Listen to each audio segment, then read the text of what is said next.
వచ్చిన పెద్దలకు, నా ముందున్న నా ప్రజలకు,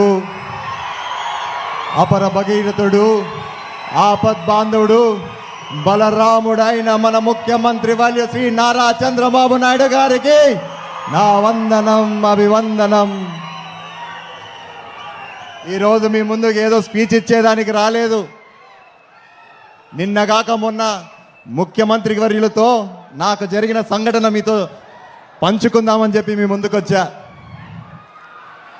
గత సంవత్సరంలో అసెంబ్లీ సమావేశాలు జరిగేటప్పుడు ముఖ్యమంత్రి గారి పేషీకి వెళ్ళా. నేను అక్కడికి వెళ్ళి, అయ్యా మా యాడికి కాలువకు, మా ముచ్చుకోట రిజర్వాయర్కి నీటి కేటాయింపులు లేవు, దయవుంచి ఒక జియో ఇప్పించండి అని చెప్పి ముఖ్యమంత్రి వారి దగ్గరికి వెళ్ళా.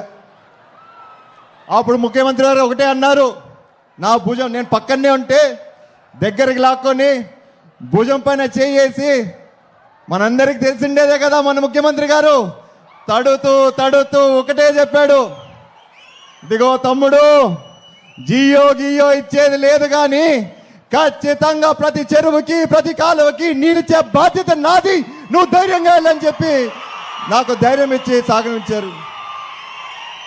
కానీ ఏం చేద్దాం, మొదటిసారి ఎమ్మెల్యేకి ఏం తెలుస్తుంది? ఒక కాగితం అన్న చేతిలో ఉంటే అధికారులతో మాట్లాడేదానికి ఏదన్నా ఉంది అని అనుకున్నా. ఒకవైపేమో నాకు ధైర్యం ఇచ్చాడు, తడుతూ భుజం తడుతూ, నువ్వు పో, నేను ఇస్తాను నీళ్ళు నీకని. ఇంకోవైపు ఎటువంటి కాగితం లేదు. మళ్ళా అధికారులతో ఏడ గొడవ పెట్టుకునేదబ్బా అనుకుంటా దిగులుతో బయటికి వచ్చా. మీరు నమ్ముతారో నమ్మరో, ఖచ్చితంగా తాడిపత్రిలో ఆ సమావేశాలు అయిపోయే లోపల, తిరిగి వచ్చే లోపల ఫోన్లు రింగ్ అయినా ఎక్కడి నుంచి వచ్చాయంటే అధికారుల నుంచి ఫోన్లు వచ్చాయి. సార్, సీఎంఓ ఆఫీస్ నుంచి మాకు వచ్చింది, ఆదేశాలు వచ్చాయి, ప్రతి చెరువు ప్రతి కాలువ నీళ్ళు ఇవ్వాల్సిందే, మన రైతులకి ఎటువంటి బెంగ లేదు ఈసారి అని చెప్పారు. అన్న విధంగానే మనకి నీరు అందించారు. సార్, మీరు నమ్ముతారో నమ్మరో సార్, మా ఊరిలో మామూలుగా డిసెంబర్ నాటికే నీళ్ళు ఉండటు సార్, కానీ ఈసారి మాత్రం ఏప్రిల్ నెలలో కూడా మేము నీళ్ళు ఇచ్చే స్థాయికి వచ్చామంటే మీ దయ సార్, మీ ఆలోచన సార్. ఇంకో విషయం చెప్తా సార్ మీకు, ఆనాటికి భగీరథుడు గంగమ్మని దేవుడు మన నేలపైకి తెచ్చాడో లేదో తెలియదు కానీ సార్, మీరు మాత్రం ఈనాటి భగీరథుడై మాకు నీళ్ళిచ్చి మా దాహర్తు తీర్చారు సార్. అదేవిధంగా కాదు సార్, కష్టాల్లో ఉన్నప్పుడు ఆపద్బాంధుడై మా కన్నీరు కూడా తుడిచారు సార్. చివరికి రైతు గుండెల్లో ఒక బలరాముడై మిగిలిపోయారు సార్ మీరు. సార్, నీరిచ్చారు, బ్రహ్మాండంగా ఉంది సార్. మాకు చిన్న చిన్న సమస్యలు కూడా ఉన్నాయి సార్, మా కాలువలు ఉన్నాయి సార్. ఆ కాలంలో ఎప్పుడైతే జేసీ దివాకర్ రెడ్డి గారు, మా పెదనాన్నగారు శాసనసభ్యులుగా ఉన్నారో, ఒకవైపు నార్త్ కెనాలు, ఒకవైపు యాడి కెనాలు, మరొక వైపు ఫ్లడ్లో కెనాలు, ఇంకోసారి Pendekal reservoir, Chagal reservoir sir, ఇవన్నీ కట్టించుకున్నాం సార్. ఈ ప్రాజెక్టులంతా ఏమైనాయంటే సార్, మధ్యలో దాదాపు 70% పూర్తయి కేవలం ఒక 30% పూర్తి చేసుకున్నామంటే ఖచ్చితంగా రాబోయే కాలంలో 1,00,000 కాదు సార్, 1,50,000 ఎకరాలు నీగిచ్చే సామర్థ్యం మనకుందని చెప్పి మరొకసారి మీ ద్వారా తెలియజేసుకుంటున్నాను సార్. సార్, నీటి వరకైతే మాట్లాడాను సార్. మా యాడికి ప్రజలకి నాళ్ళ నుంచి ఒక కోరిక ఉంది సార్.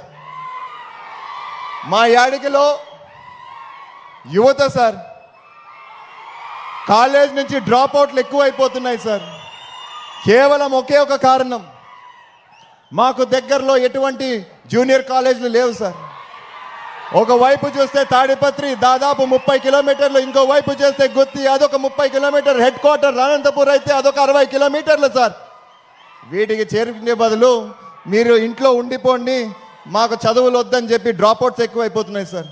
సో దయవించి నేను కోరేది ఏంటంటే సార్, ఒకవైపు భూమిని నమ్ముకున్నాం సార్, మాకు ఇది తప్ప మాకు వేరే ఏది రాదు సార్ చేసుకోవడానికి. దయచేసి మా కాలువలు పూర్తి చేయండి సార్, మాకు మళ్ళా నీళ్ళు వచ్చే విధంగా చేయండి సార్.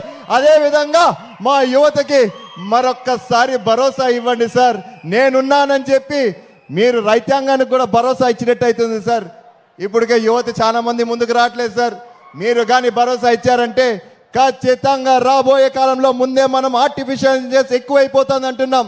ఉద్యోగాలు ఉంటాయి, ఉద్యోగాలు ఎక్కడికి పోవు. 1,00,000 ఉద్యోగాల దగ్గర ఒక 70,000 ఉద్యోగాలు రావచ్చేమో. ఈ 30,000 మందికి మనం న్యాయం చేయాలంటే సార్ ఖచ్చితంగా మన కాలువలు పూర్తి చేసుకోవాలా, మన రిజర్వాయర్లు చేసుకోవాలా. సో మరొక్కసారి ఈ సభాముఖంగా మిమ్మల్ని కోరేది ఏంటంటే సార్ మాకు నీళ్ళు ఇప్పించండి, మా రైతులు బాగు చూడని చెప్పి కోరుకుంటూ సెలవు తీసుకుంటున్నాను. జై అమరావతి, జై జై అమరావతి. మన గౌరవ శాసనసభ్యులు శ్రీ అస్మిత్ రెడ్డి గారికి కృతజ్ఞతలు చెల్లిస్తూ ఇప్పుడు గౌరవ పార్లమెంటు సభ్యులు గౌరవనీయులు శ్రీ అంబికా జి లక్ష్మీనారాయణ గారు ప్రసంగిస్తారు.